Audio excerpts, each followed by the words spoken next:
At this point, I'd like to dive right into the sample project. It's going to be a hello world for the embedded space, so to speak. Very simple startup type of project. The goal of the project will be to run on the PSoC DVK as shown here. And what we want to have happen is when this button is pressed, one of these LEDs will start flashing. Now when you first start PSoC Designer, what you'll see in the center of the screen is our live start page containing breaking news and information. On the right hand side you'll see links to our website for related documentation and other resources. Now what I'm going to go ahead and do is create a new project. Give it a name. I've done more than one of these. Additionally, I'm going to be writing this firmware in C as opposed to assembly. And I click OK. At this point, PSoC Designer sets up the environment for the target device I've chosen. You can see here in the center what we call the interconnect view. This is essentially a representation of the programmable hardware, digital up top, analog down in the bottom, that the chip contains. To the left, you'll see a series of global parameters that I can set relating to clocking, power, other things. To the top right, you can see the Workspace Explorer, where all of the files associated with my project can be accessed. Down here, we have the user module catalog. This contains all of the available user modules for the target device. And then finally on the lower left, you can see that I have access to the configuration for each of the pins on my device.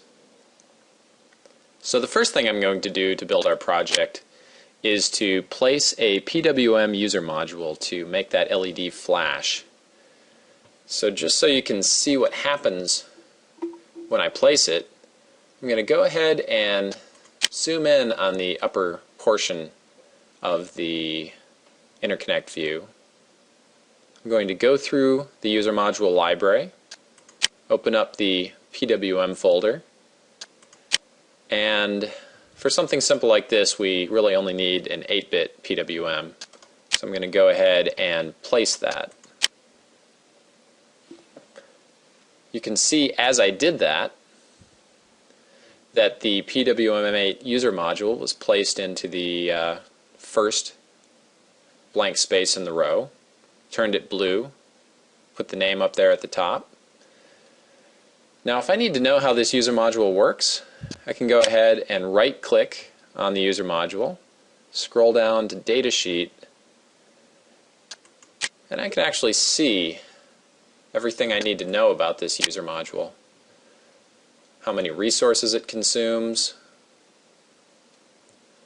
a theory of operation, functional description, and after I get through the basic specs, I can find the various parameters of the user module,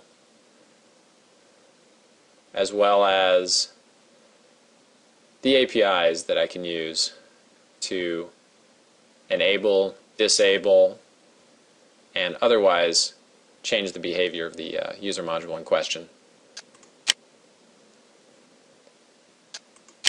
Now when I click on a user module, you can see the parameters for that user module populate the parameter window, where we have the name of the instance, the user module name itself, the version, and then I'm going to go ahead and set up this user module to do what I want it to do. I'm not going to explain every last setting here because I would prefer to focus on project creation and how that's done, but I just want you to understand that I have a remarkable number of things that I can do with this user module without having to use any code or APIs whatsoever. Now I'm going to take a minute to look at this compare out, because this is the actual wire that is going to be driven to an output pin and then to our LED. Now you'll note as I select row 0, output 3,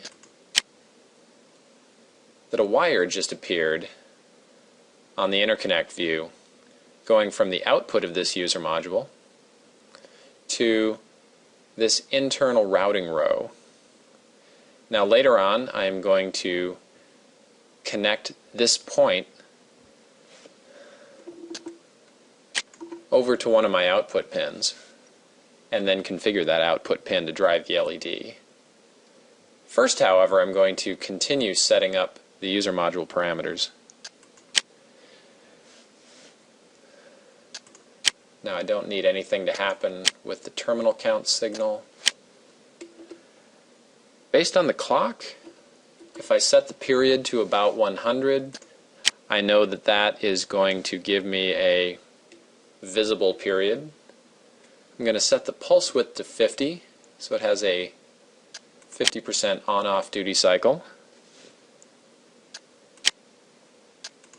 I have other options for the compare type and interrupt type, neither of which will significantly affect what I'm trying to do here.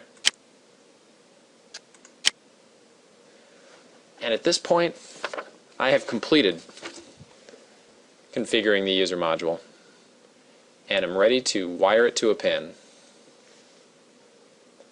Now the way I'm going to do that is double click on the end of this row here.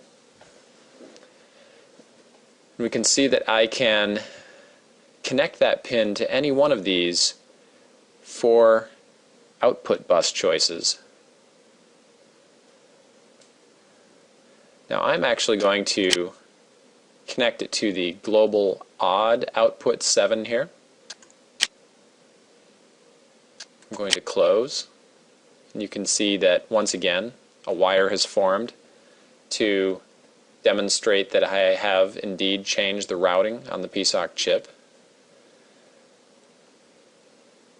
Next, I'm going to connect this bus to the pin on the board, and that's going to be port 1 bit 7, which I already have wired up on my DVK to that LED.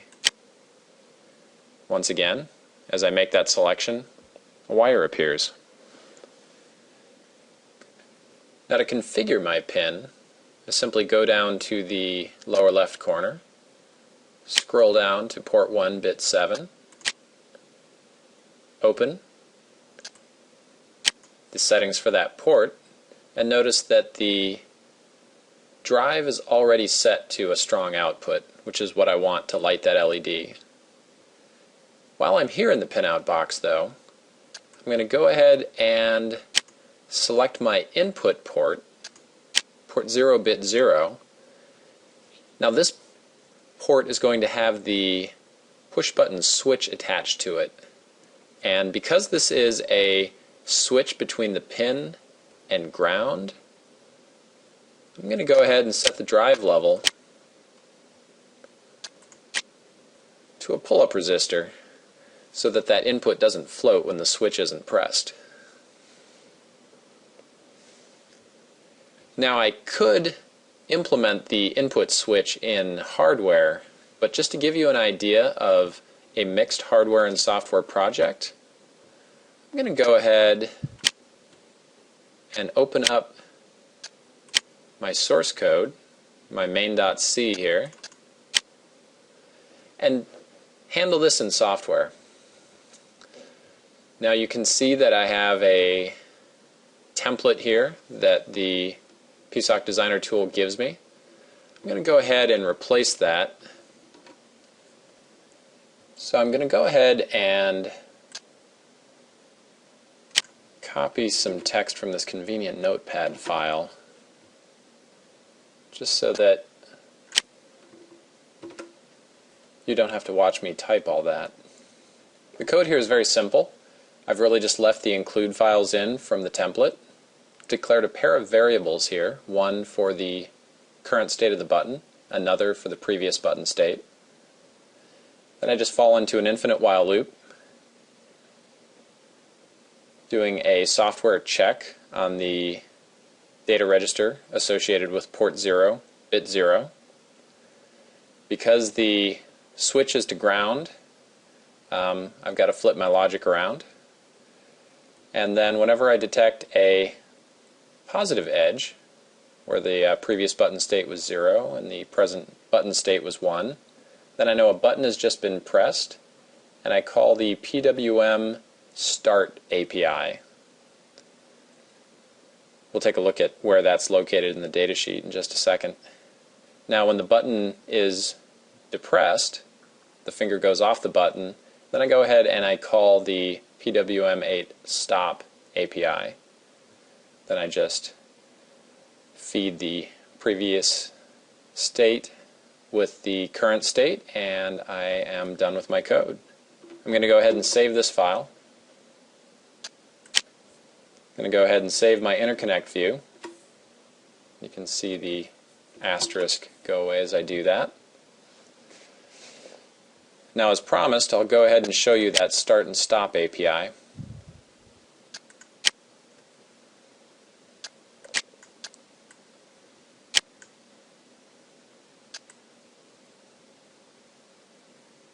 Down in the API section, you can see right here, it gives me a description and all the things I need to know to call the start API, and right down below it, all the things I need to do to call the stop API. Now at this point, I've done everything I need to do to compile and build my project. So I am going to go ahead and do that. Now, I could simply generate and build in the same step, but I want to talk a little bit about what the two steps do. First, I'm going to generate my configuration files. What this does is it generates all of the hardware configuration files, as well as all of the specific API functions that I'm going to be using in my particular project. It also runs several design rule checks to ensure that I haven't done anything illegal with either my hardware or my user module parameter configurations. And as you can see, I've got 0 warnings, 0 errors here. I am then going to build my project. This is akin to a simple build or compile operation that you would see in any kind of embedded tool. Get some information on how much ROM and RAM I used up, and once again, 0 warnings, 0 errors. Now it's time to upload this newly built hex file to my PSoC using PSoC Designer's integrated programmer. If I had more than one programming device connected to my PC, I would be able to select that through this drop down here. In this case, I only have one Miniprog 3 hooked up. I don't need to change my acquire mode. I don't think I'm going to need to do a verify for this. And I'll leave the power at 5 volts. Clicking the programming button begins the progress meter moving to the right. And after a few short seconds, my PSoC will be programmed.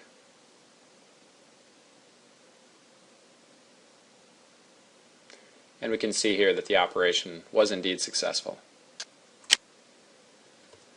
Now I'd like to show you how the project that we just built works in final operation. This is a video here of the PSoC DVK with the Miniprog 3 that we just used to program the device, as well as the CY8C 28000 processor module containing the PSoC that we've just been developing code for. Here are the 2 jumpers that I used to connect the push button switch to the LED, and I'm just going to go ahead and play the video so that you can see the project we built does indeed work.